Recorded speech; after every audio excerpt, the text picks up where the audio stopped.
Discover the heart of San Francisco in District 5, a tapestry of neighborhoods, each rich in history and unique character. From the iconic Haight Ashbury and the cultural vibrance of the Fillmore and Japantown to the charm of Hayes Valley, the north of Panhandle, Western Addition, and the Tenderloin, this district showcases the city's diversity at its finest.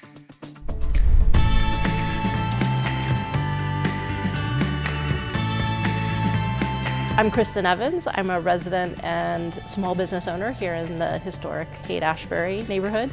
I own the Booksmith and the Alembic. Haight Ashbury is a unique place. It was the most colorful part of the city when I was a kid. I ended up moving here and owning a bookstore here, which was the dream. We have people of all walks and visitors and tourists from around the world that come to the Haight Ashbury. They're coming sometimes to see the history of the neighborhood, the rock stars, Janis Joplin's house, Grateful Dead house. People are very much free-spirited. Here we have many secondhand clothing stores. People are really eco-conscious.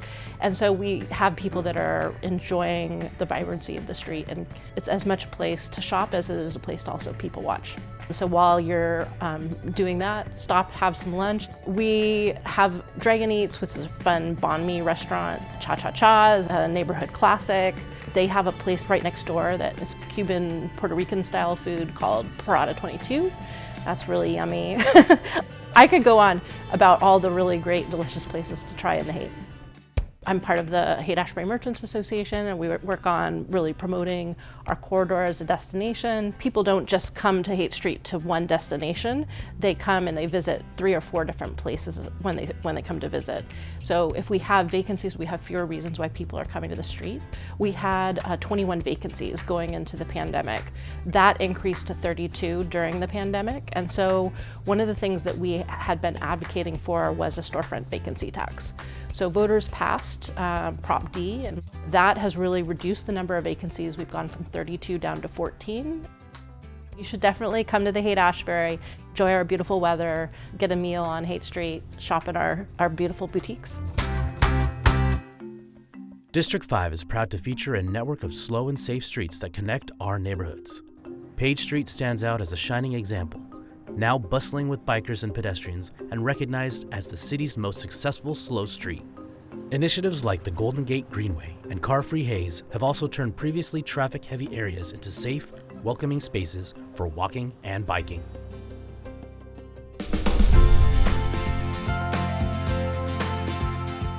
After having lived all over the city, I wanted somewhere where I never needed to use a car, and I also wanted somewhere where I had a little bit of separation from my job, which was downtown. So I kind of drew a 25-minute radius around downtown, and Hayes Valley seemed to fit the bill. I found this neighborhood really felt like kind of the most community I've experienced. You know, people tend to linger. It reminds me a little bit of a European city. You see a lot of people just hanging out outside, and you kind of pass people and you get to know people in the neighborhood. It's a pretty special environment. One of my favorite landmarks is where we're standing, Patricia's Green. You know, it's the former site of the freeway. It's named after Patricia Walkup. She was part of a group of people that led the movement to get the freeway taken down. And this with the Embarcadero is one of the best examples of what happens when you remove a freeway and give space back to people.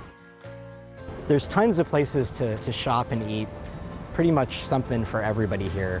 My friend's kid had their first birthday party last week, and I walked into Fiddlesticks and got a present for them. If it's warm like today, you can pop over to Hometown Creamery and get some ice cream.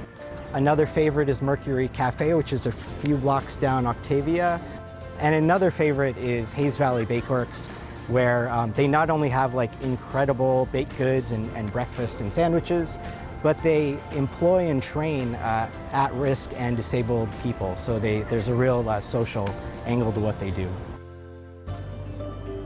Every Friday, Saturday, since COVID, the 400 block of Hayes Street between Octavia and Goff is pedestrianized. So we open it up for people. Sometimes we have bands. It essentially doubles the size of our town square. So for anybody in D5 or anywhere around the city, it's really a great gathering space. to just kind of linger. You don't even necessarily need a plan, just kind of come and hang out.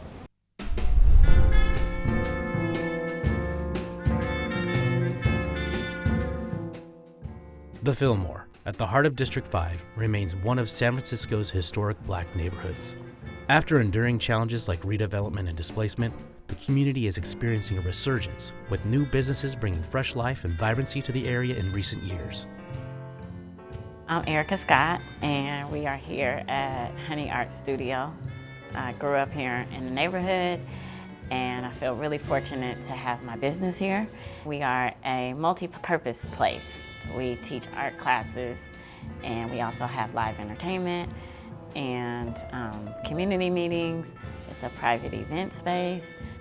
The history of the Fillmore dates back generations before me. Well, that's a big part of our studio here. There's a book, The Harlem of the West, and that book depicts what the Harlem of the West was, which is the Fillmore, and people really from all over the world would come here. It was a huge jazz scene. I mean, just everything. This was the place to be, to experience Black culture and just to live, you know. I definitely wanted to give honor to that. Closer to my generation, there's new businesses. We have something really special and really unique, which is In the Black. It sits on the corner of Gary and Fillmore. It is a home to, I believe, 30 entrepreneurs. It's like a marketplace. It's super cool. A lot of the things are either custom or just really unique. It's Jazzy's Hair Salon, and Jazzy Hair Salon, I believe they're applying for a legacy business ownership because they've been in business, I believe, for over 25 years. There's lots of cottage and home-based businesses. I'm Brother Marquise Muhammad, known as Brother Muhammad, here in the Fillmore since 1999. Been established here since 1999, selling my products, as you see, my body oils and cosmetic items, clothing, etc. So how's it going? It's going good. Good to see you. Good job. I still have my old customers that still come and support. So there's still from them a sense of community.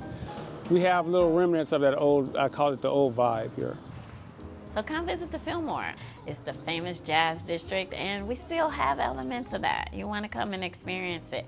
Friendly people, and this is a place where you'll take a piece of San Francisco, a piece of the Fillmore right back with you.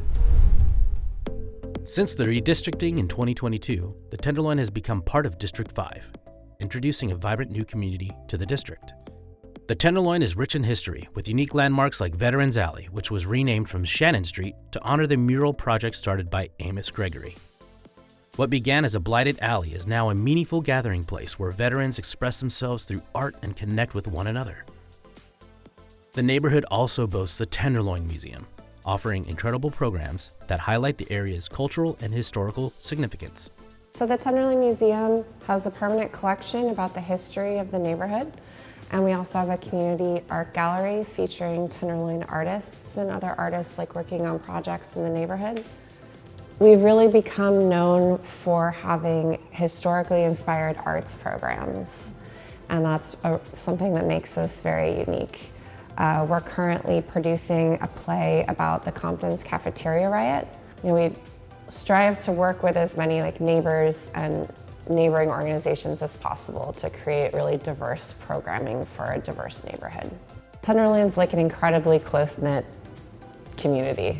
In just the almost decade I've been working here, you're able to really make so many connections with people. Aunt Charlie's is an incredible neighborhood working class drag bar, and it's the last queer bar in the Tenderloin neighborhood, which was the first queer neighborhood in San Francisco. Counterpulse is an incredible organization that shows experimental performing arts, and they've been great partners and do a lot for the neighborhood. We have Little Saigon, and Saigon sandwiches, the Vietnamese sandwiches, I think are one of the classic staples of Tenderloin cuisine. And Yemen Kitchen is a restaurant that opened in the neighborhood actually that I highly recommend. The Phoenix Hotel is such a Tenderloin legacy business. Yeah, that brings in people into the neighborhood that might not normally stay here. There's so much more to the Tenderloin than what you read about in the news. Come visit the Tenderloin Museum and hear more of the story from the people who live here themselves.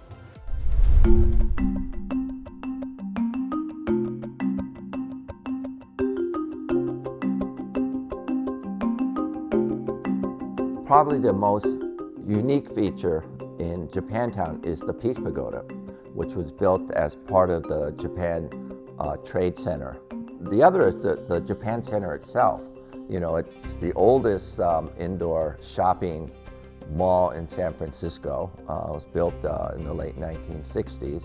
Despite all the changes Japantown's been through, it's really still an authentic Japantown. It's, you know, it's still a Japanese American community. So you could still find a lot of Japanese American food here. Japanese ice cream stores that are really popular. We have what's called matcha drinks here. The other thing that's become really popular here in Japantown is all of the new ramen shops that have opened up. You know, before every Japanese restaurant had ramen, it was just like anything you could order, but now it's all specialized ramen. So they come from different parts of Japan and they feature their hometown style of ramen. You know, it's a really safe place to hang out. But you know, you come down here and you'll get a sense of the Japanese American history and culture just by being down here. It's just one of the great places to visit in San Francisco. District 5 is a vibrant and diverse area with so much to offer both residents and visitors. It's a place where people can experience the amazing community spirit and explore the many unique small businesses that make this district truly special.